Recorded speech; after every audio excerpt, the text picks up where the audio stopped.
Welcome to Spiritism Explored and Explained, where we take you on a journey of discovery of the other side, the spirit realm, the universe from whence you came and shall return.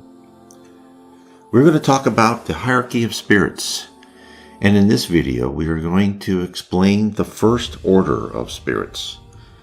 Now, all of this information is in the books by Allan Kardec, and in particular, it's called the Spirits book by Allan Kardec. And this is what he says about the hierarchy of spirits in the first order. Now, keep in mind that even within orders, each spirit has their particular talents and attributes. To us, way down in the unlimited number of levels, all first level spirits must look alike. We don't have the capability to gauge variations in their perfection.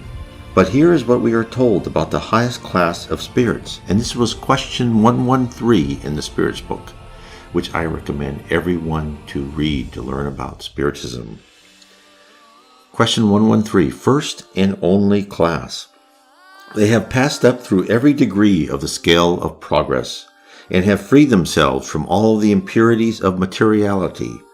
Having attained the sum of perfection which created beings are susceptible, they no longer have to undergo either trials or expiations.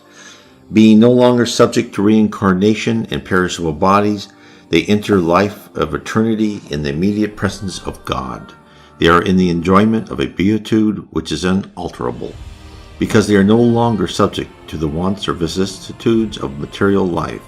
But this beatitude is not the monotonous idleness of perpetual contemplation.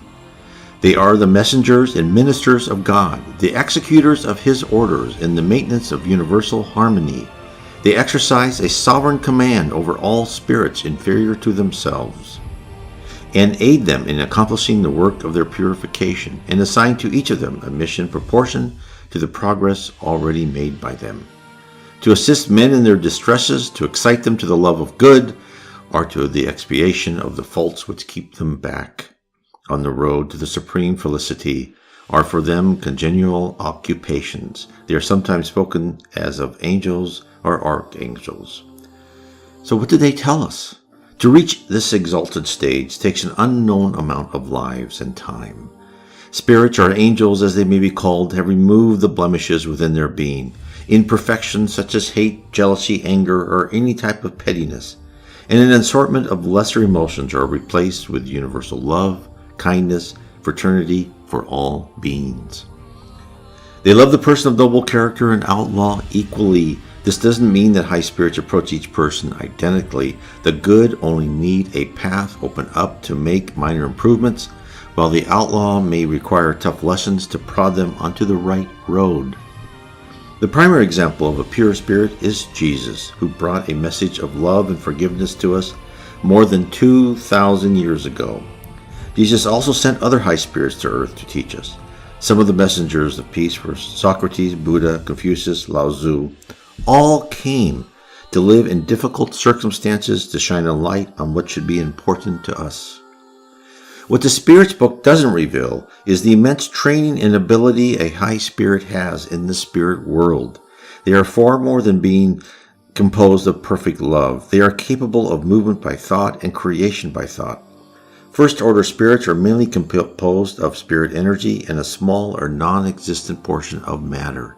These spirits at this level travel to a destination by thinking of it, and then they are on their way. If a house must be built or a planet placed correctly in orbit, a group of high spirits congregate to use their minds to refashion the vital fluid of the universe to conform to their objective.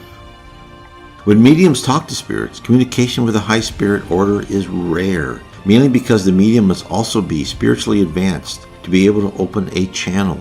These type of spirits will not speak about mundane matters, but will give spiritual advice and guidance to those seeking help with pure heart. The mysteries of the spirit realm are beginning to be presented to us.